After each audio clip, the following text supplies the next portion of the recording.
this is exactly what the founding fathers, what the Constitution was meant to protect against. And Republicans right now realize that this is political kryptonite. This is something that is creating an outrage across the entire country, and whether it's Senator McConnell or Senator Cassidy or Senator Collins or Senator Tillis or Congressman Fitzpatrick, this is just the tip of the iceberg in terms of the rebellion against this. So they might be able to call timeout on the field right now for 10 days before we come back. This is not going away. This is just going to build. It's a $1.8 billion slush fund. And again, remember, it also includes a provision which precludes any further cases being brought against Trump, his children, or his allies for tax violations. So this is an impeachable offense. It is corruption. It is the high crime and misdemeanor that, in fact, the Constitution anticipated, and we are not going to allow them to escape. The Democrats are going to insist we have votes on the House and Senate floor. Senator Markey, one of the scary things about this slush fund is how it's being constructed to really take care of those who did the worst of the worst, those who invaded the Capitol in the name of Donald Trump to try and overturn a free and fair election. A January 6th prosecutor spoke to our own Laura Barron Lopez in an article she put on our website, quote, January 6th prosecutors and officers see Trump's $776 billion fund as a signal. The former prosecutor said the prospects and members of Oath Keepers and Proud Boys receiving substantial payouts alarmed him. Quote, think about how much weaponry they could purchase with that. Think about how much money that they could use to recruit other people and recruit them with the message of, look, if you commit crimes in the name of Trump, you're going to be pardoned. You're going to be enriched.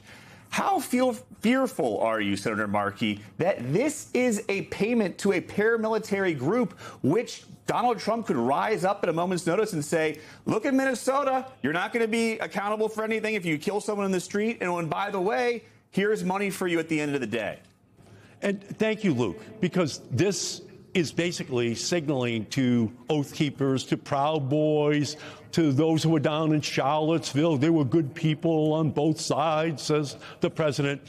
It's not only a payoff to them for past actions, it's almost an invitation for them to commit future actions as well, because the president will protect them. The president will pay them off. The president will ensure that they are given immunity. So this is creating the conditions in which the worst in our society are being empowered by the president to endanger our Constitution, to act with impunity, and to have no guardrails, no protections whatsoever. And it starts with the Proud Boys, it starts with the Oath Keepers, but it extends so much further beyond that, because that is what Trump's base really wants. They want to be protecting these people who are basically acting unconstitutionally, and Trump is trying to create the conditions where they will be protected. In fact, it's so bad, the judge in this case was thinking of dismissing the case because she believed that it just reeked of collusion.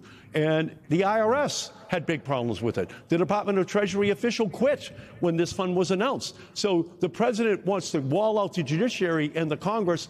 I believe that the judiciary has to use their sua sponte powers to come back and relook at this case, and the Congress must act. We need hearings. The Republicans are going to try to run, but they're not going to be able to hide. We're going to make them accountable. Senator, I can't begin to express to you how vexed I am by this particular action by this administration and how much it really ticks me off, because it goes to the heart of everything both Simone and Luke and yourself has said. But, sir, I have lived through 10 years, as have you and America, of Donald Trump and his BS, and the response of Republicans and their BS to Donald Trump. And the fact that I firmly believe that at the end of the day, what will play out here, despite your calls for impeachment, despite whatever machinations and vexing and you know, sort of, you know, grappling with this that we see coming off of Capitol Hill, that this can gets kicked down the road. We're back here in the middle of June when Congress is returned, and we are a month or 3 weeks behind this storyline. And Republicans give him what he wants because they control the House despite what Democrats may do there, and they control the Senate despite what Democrats may do there. So how does this call for impeachment resonate seriously when you know that there's nothing you can do now? Maybe later if you get the House and the Senate. And Donald Trump actually today spoke to that. I'd like to play just what he had to say about control of the Senate and impeachment.